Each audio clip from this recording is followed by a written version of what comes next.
हे मेरे भाइयों, जब तुम नाना प्रकार की परीक्षाओं में पढ़ो तो इसको आनंद की बात समझो। ये जानकर तुम्हारे विश्वास के परखे जाने से धीरज उत्पन्न होता है। धीरज को अपना पूरा काम करने दो ताकि तुम सिद्ध और सिथर हो जाओ और तुम में किसी बात की घटी ना रहे। आमीन। और यदि तुम में किसी को बुद्धि की घटी हो तो परमेश्वर से मांगे, जो बिना उलाहना दिए सबको उदारता से देता है और उसको दी जाएगी। विश्वास से मांगे और कुछ भी शक ना करे, क्योंकि शक करने वाला समुद्र की लहर के समान है जो हवा से बहती और उछलती है। ऐसा मनुष्य ना समझे कि वो मुझे प्रभु से कुछ मिलेगा। वह व्यक्ति दो चित्ता है और अपनी सारी बातों में चंचल है। दीन भाई अपने ऊंचे पद पर घमंड करे, धनवान अपनी नीची दशा पर, क्योंकि वो घास के फूल की तरह जाता रहेगा। अब मैं आपको एक बात समझाना चाहता हूं। कहते जब तुम परीक्षा में पढ़ो इसको आनंद की बात समझो कि तुम्हारे परखे जाने से धीरज उत्पन्न होता है। धीरज को अपना पूरा काम करने दो ताकि तुम सिद्ध और स्थिर हो जाओ और तुम में किसी भी बात की घटी ना रहे। परमेश्वर ने कहा अगर तुम्हारी परीक्षा हो तो इसे आनंद की बात समझना, क्योंकि तुम्हारे परखे जाने से धीरज उत्पन्न होता है।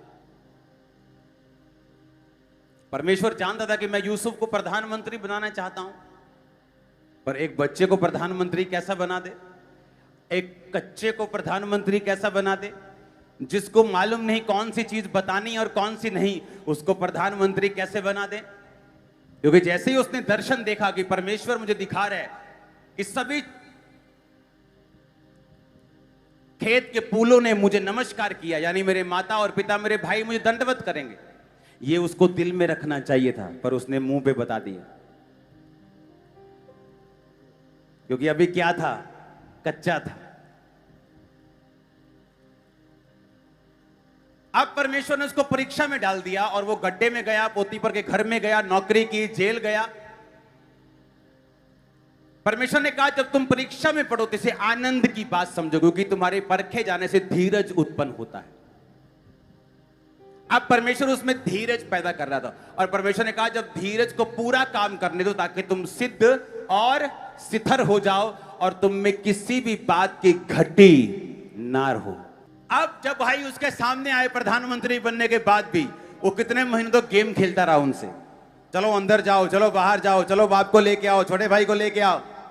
उसे मालूम था क्या बोलना है, क्या छुपाना है।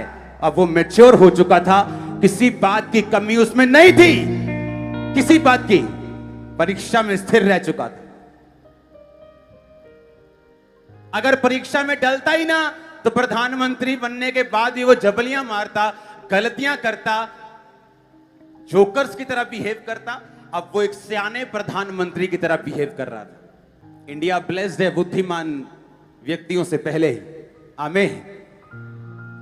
बुद्धिमान व्यक्ति होने चाहिए जिस पोजीशन पे हैं। अब आपको यह बात समझनी है, आपकी लाइफ में परीक्षा आ सकती है, वो कोई भी हो सकती।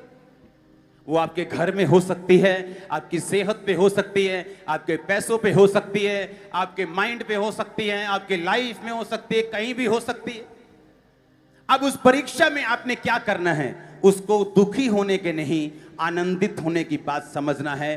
क्योंकि परमेश्वर किसी ऐसे बड़े काम के लिए आपको तैयार कर रहा है जो मार्वलस है, जो बड़ा है, जो लोगों की समझ से परे है, जो कठिन है। जब तुम परीक्षाओं में पढ़ो तो इसको आनंद की बात समझो, क्योंकि तुम्हारे परखे जाने से, तुम्हारे विश्वास के परखे जाने से धीरज उत्पन्न होता है। आमीन। और धीरज को अपना पूरा काम करने दो। फिर उसने क्या कहा, उसने कहा अगर बुद्धि की कमी है। कौन सी बुद्धि की बात कर रहा है, इसी टेलियोस की, जिसका मतलब है स्पिरिचुअल बुद्धि। मतलब जब परीक्षा आएगी चलना कैसे, लोगों की लाइफ में परीक्षा आती, स्पिरिचुअल बुद्धि नहीं है, बोलते नहीं नहीं जी चर्च में गया था, मेरी तो प्रॉब्लम बढ़ गई है, मैं तो जाऊंगा नहीं, मैं तो वहां जाऊंगा। उन्हें यह नहीं मालूम कि परमेश्वर के राज्य में जब परीक्षा आएगी वो तुम्हें कुछ स्ट्रॉन्ग करने के लिए होगी। अगर तुम अड़े रहोगे और खड़े रहोगे तुम सेम नहीं रहोगे। वो तुम्हें नेक्स्ट लेवल पे लेके जाने के लिए है, मैच्योर करने के लिए। भाई वचन कहता है तुम में किसी बात की घटी नहीं होगी, तुम सिद्ध और स्थिर हो जाओगे। कहता 9 आयत 8 आयत को पढ़ेंगे। 9 आयत में लिखा, 3 भाई अपने ऊंचे पद पे घमंड करे। ये बैलेंस सिखाती है कि जो गरीब है वो अपने ऊंचे पद पे घमंड करे। कौन सा ऊंचा पद? तुम याजक हो, स्वर्ग के अधिकारी हो। कहता धरती पे गरीब हो ना, डोंट वरी, ऊपर के पद पे घमंड करो। तुम अमीर हो, तुम ब्लेस हो, आत्मिक रूप में तुम ब्लेस हो और शारीरिक में भी हो जाओगे। जो धनवान है वो अपनी नीची दशा पे घमंड करे। क्या नीची दशा? कि उसी धनवान को जब बीमारी आती है उसका धन उसे ठीक नहीं कर पाता। उसी धनवान को जब डिप्रेशन होता है तो बेस्ट हॉस्पिटल में दिया गया लाख लाख रुपया भी उसको हील नहीं कर पाता। तो धनवान अपनी नीची दशा पे घमंड करे कि मैं जितना मर्जी धनवान हूं लेकिन मुझे भी परमेश्वर की जरूरत है। बाइबल हमें बैलेंस सिखाती है। आमीन। सिद्ध और सिथर तुम हो जाओगे अगर परीक्षा में स्थिर रहोगे तो। थैंक गॉड मैं परीक्षाओं में स्थिर रहा, बचा रहा, प्रार्थना में रहा, पाप में नहीं गिरा।